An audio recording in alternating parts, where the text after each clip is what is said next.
Hi guys, welcome to law tech 369. అయితే ఈరోజు మనము లాయర్, అడ్వకేట్, బ్యారిస్టర్ ఈ మూడింటికి డిఫరెన్సెస్ ఏంది? అడ్వకేట్, లాయర్, బ్యారిస్టర్ ఈ ముగ్గురు ఒకటేనా, డిఫరెంటా? సరేనా?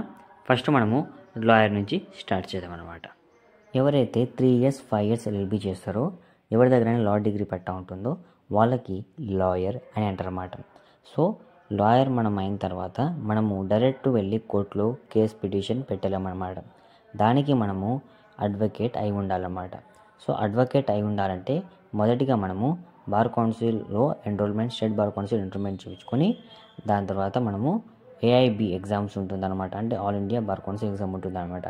అందులో మనము ఎగ్జామ్ రాసి అందులో మనం సెలెక్ట్ అయిన తర్వాత మనము కేసెస్ ప్రాక్టీస్ చేసుకోగలుగుతాం అన్నమాట. మీరు అనుకోవచ్చు, లా చేసిన తర్వాత మనము ఓన్లీ అడ్వకేట్గానే మాత్రము ఉండగలుగుతామా, అది ఒకటే ఉండాలా అంటే కాదనమాట. మనము లా చేసిన తర్వాత మనము కొన్ని ఎగ్జాంపుల్స్ చెప్పుకుందాం అనమాట. అందులో మీరు ఏంటంటే లీగల్ అడ్వైస్ అనమాట.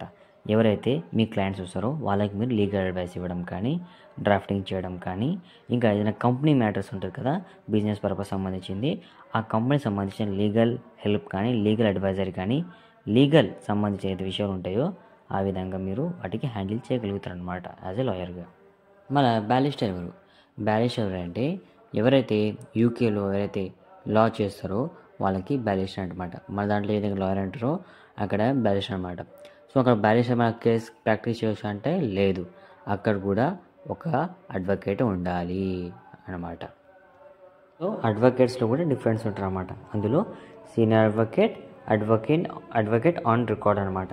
సో ఫస్ట్ మనము సీనియర్ అడ్వకేట్ గురించి మాట్లాడుకుంటే, ఎవరికైతే 45 years ఆఫ్ ఏజ్ ఉండి 20 years ఆఫ్ ప్రాక్టీసింగ్ ఉండి 20 years ఆఫ్ ప్రాక్టీసింగ్ ఉన్న తర్వాత హైకోర్టు కానీ సుప్రీంకోర్టు కానీ కొన్ని విషయాలు కన్సిడర్ చేసుకొని, అందులో ఎగ్జాంపుల్ చూసుకుంటే అందులో సుప్రీంకోర్టు హైకోర్టు ఏం చేస్తుందంటే ఈ వ్యక్తి ఎన్ని కేసెస్ పెట్టిండు, అందులో ఈ వ్యక్తి ఎన్ని కేసెస్ గెలిచిండు, ఈ విధంగా కొన్ని విషయాలు తీసుకొని హైకోర్టు ఆర్ సుప్రీంకోర్టు చూసిన తర్వాత ఆ వ్యక్తికి సీనియర్ అడ్వకేట్గా ఇస్తుంది. ఈ సీనియర్ అడ్వకేట్కి గుర్తింపు ఏంటంటే, ఇప్పుడు ఒక లాయర్ ఏ విధంగా అంటే ఒక అడ్వకేట్ ఏ విధంగా బ్లాక్ సూట్ వేసుకుంటారో ఆ విధంగా సీనియర్ అడ్వకేట్కి బ్లాక్ సూట్ పైన ఒక బ్లాక్ కలర్ జాకెట్ ఉంటుందన్నమాట.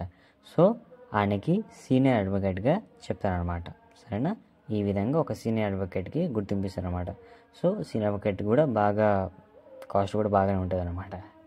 అయితే అడ్వకేట్ ఆన్ రికార్డ్ అంటే ఎవరు అంటే, ఎవరైతే సుప్రీంకోర్టులో కేసు పెట్టాలనుకుంటారో, సుప్రీంకోర్టులో చేయాలనుకుంటారో వాళ్ళు ఏఆర్ఓ అయి ఉండాలన్నమాట. సో వాళ్ళు మాత్రమే సుప్రీంకోర్టులో కేసు అనేది పెట్టగలుగుతారన్నమాట.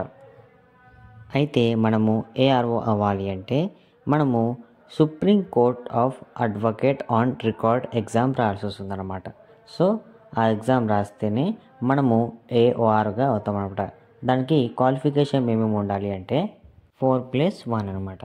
4+1 అంటే ఆ వ్యక్తి 4 years ఏదో ఒక కోర్టులో ప్రాక్టీస్ చేసి ఉండాలన్నమాట.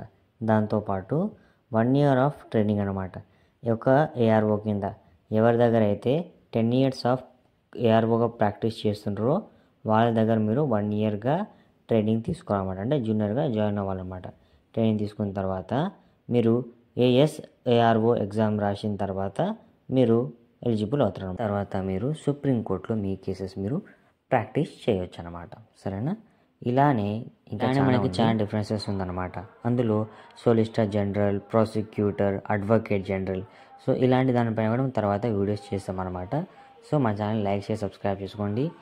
చిన్న వీడియో చేయడానికి చాలా టైం పట్టింది. సో దయచేసి అర్థం చేసుకొని ఛానల్ని సబ్స్క్రైబ్ చేసుకోండి. ఇలాంటి ఇంకా మంచి అప్డేట్, ఇంకా క్లియర్గా, ఇంకా మంచిగా మీకు ఎక్స్ప్లెయిన్ చేస్తాను. మన ఛానల్ ఇప్పుడు గ్రో అవుతుంది కాబట్టి కాస్త ఇటు అటు ఉంటుంది కాబట్టి అర్థం చేసుకోండి. దయచేసి ఛానల్ సబ్స్క్రైబ్ చేసుకోండి. ఇంకా మంచి కాంటెంట్ చేసే ప్రయత్నం చేస్తాను. Thank you for watching.